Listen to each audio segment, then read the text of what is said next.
Hey, Pastor Paul Eaton and Pastor Casey McCauley here, and we're going through spiritual leadership. As you know, we're in chapter 15, which is entitled The Cost of Leadership, and it's a great chapter, far too much for us to go through in this video. 7 main points in it. Please read it, and you will profit by it. But Casey, what stood out to you the most as you went through this? Yeah, the cost of leadership and the sacrifice that's involved with that. You know, as you've been going through this book, you know that leadership uniquely in the Christian worldview is sacrificial leadership. It's servant leadership.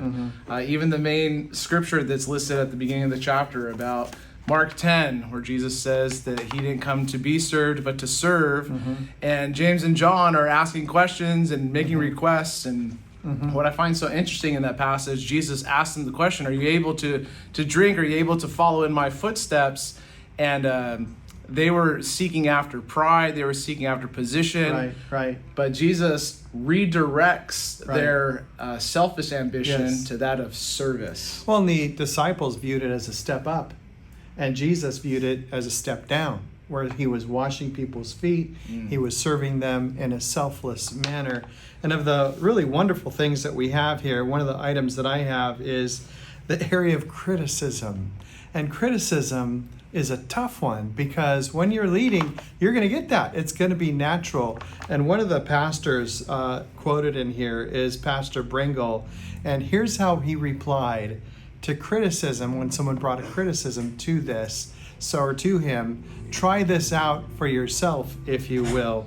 He says when he's criticized, I thank God for your criticism of my life. It sets me to self-examination and heart-searching and prayer, which always leads me into a deeper sense of my utter dependence on Jesus for holiness of heart and into sweeter fellowship with him.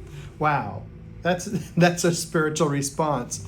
My response can be, oh yeah, or what about you, or some other issue. But really, I think we need to turn our criticism that we get from something that would derail us to something that would refine us. How do you deal with criticism? Yeah, well, I'm trying to think of something to criticize you about right now. But alternatively, I won't take it well, I tell you. There's praise, so good job of saying that. But then there's praise as well, the opposite of that. And it's often said to not let praise go to your head and let criticism go to your heart. Right, exactly. And don't believe your own press. Right. Someone's always going to tell you how great you did or great you're doing, when really God is calling you to move forward and to not rest on your laurels, but to grow in this area and recognize that there's a cost. What other costs can you think of? Yeah, I think that just the idea of we identify as servants and we're thankful, but I always think of what Pastor Carmen Rigg has famously said, and it's always impacted me. He says, we all want to be servants until we get treated like one. That's right. We all want to be a servant until we get treated like one. You're like, oh, wow, I actually am serving, and that's part of the cost of it. Or we say, I want to be the hands and feet of Jesus, until we realize that his hands and feet were crucified and That's nailed. That's right. Hey, there's one last thing I think worth touching on, and that is in our leadership, the cost to others. And I think about my family members, my children. No doubt people are going to be calling upon you as a leader.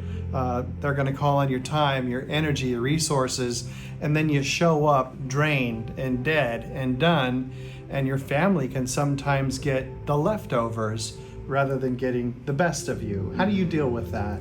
Yeah, there's that responsibility of sometimes you're the first in and the last out. I think part of recognizing that cost is explaining it, that there is a cost and that we're serving the Lord together as a family.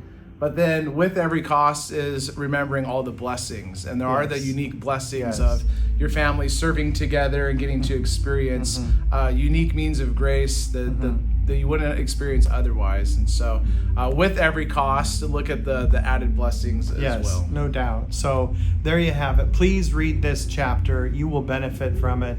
This is such a classic book. I say that for every chapter. Read it, and it will bless you and help you and encourage you.